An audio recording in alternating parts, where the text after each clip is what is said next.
Good morning guys! Welcome back again to my YouTube channel. It's me, ang iyong tenderang si Aling Victoria.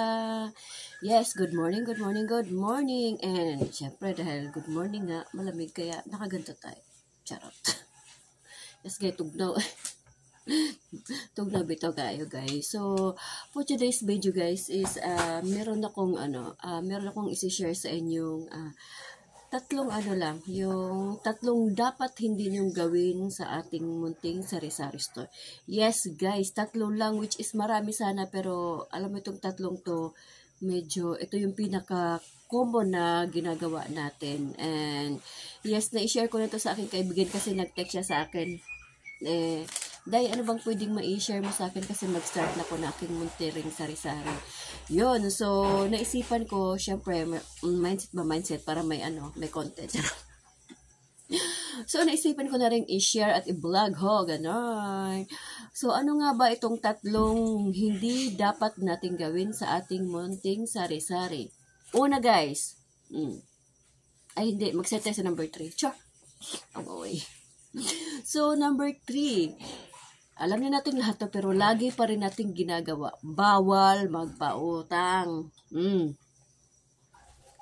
Utang happy, single angry. Diba? Ganon.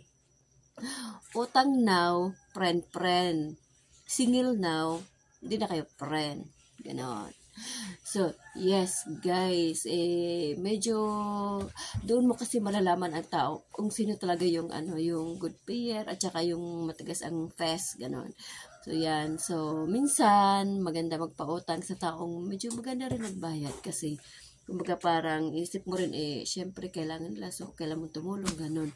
So, kaya lang, medyo matigas ang face pag umutang sa'yo, doon na sa kabila bibili, di ba? Ganun, pag umutang sa'yo, pag baka sa lubong mo, hindi ka natitingnan, hindi ka nalilingunin, hindi ka napapansinin, di ba ganon? O, realidad, o, pak, ganon. So, hanggat maari, wag na wag kayo magpautang, lalo na pag nag-uumpisa pala. Yes, kasi syempre, pag nagpapautang ka, tapos kauumpisa mo pa lang, wala na, hindi ka abutin talaga ng ilang buwan, mawala na yung puhunan mo. Yes, lunod, wala. Tapos, ang pangalawa is, alam din natin lahat to at lagi-lagi natin ginagawa. Wag natin gawing pantry ang ating munting tindahan. Yes, guys. Ako nung nag-uumpisa ako talaga, guys, hindi ako pumapayag na hindi sila magbabayad. Like, for example, kahit sigarilyo pa yan. Yes. Sa ising ko. Ganon. hindi pwede. Yes. Kasi, syempre, kauumpisa mo pa lang, kailangan mo nang lumabas yung puunan mo. Yes, kailangan mo nang yung pinang-umpisa mong puunan, kailangan mo nang lumabas yun bago ka medyo naka-as is na, ay medyo nakuha ko na yung puunan ko. Tapos, i-roll mo ulit siya. Pag medyo okay na, medyo unti-unti mo nang, pwede mo nang kuhanin siguro doon, pero hindi din ho lahat. Pero actually guys, ako, dito ko kinukuha lahat. Pero, syempre, which is meron kaming extra income ni Sugar Daddy, which is, so, nafe-fill in ko rin doon. Yes, ganun. At higit sa lahat guys, ang pang number 1 na hindi natin napapansin is, ang pagmali natin ang presyo. Yes guys, yung hindi natin nasusunod yung 10, 15 at saka 20% na presyuhan. Yes guys, okay lang naman na magpresyo ka ng medyo mababa na hindi abot ng 10%, pero hindi sa akin hindi siya maganda kasi syempre halimbawa ang Magic Sarap magkano lang ang puunan, halimbawa magkano ba puunan ng Magic Sarap, like for example ang Magic Sarap syempre yung daily necessities yan, benta mo ng 5 isa, tapos ang puunan yan 3 something, tapos may may hihingi sa'yo ng pwede bang 4 na lang. So, ikaw naman na, sige, okay lang kasi para babalik sa akin, babaan ko ng presyo. Ganon, so okay ka.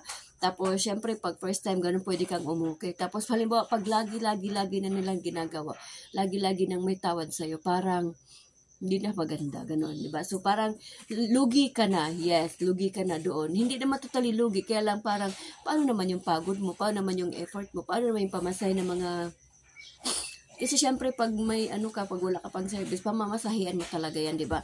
Halimbawa, pag may service ka naman, paano naman yung pinanggasolina mo? So, kumbaga parang, isipin mo rin yun, guys.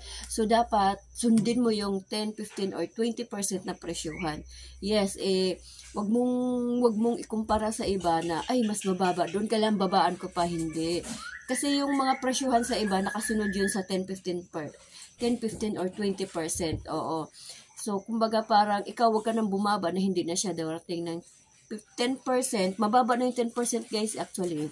So, pag hindi mo na nasunod yung 10%, tapos lagi-lagi mong ginagawa, ay guys, tandaan mo, lunod ka.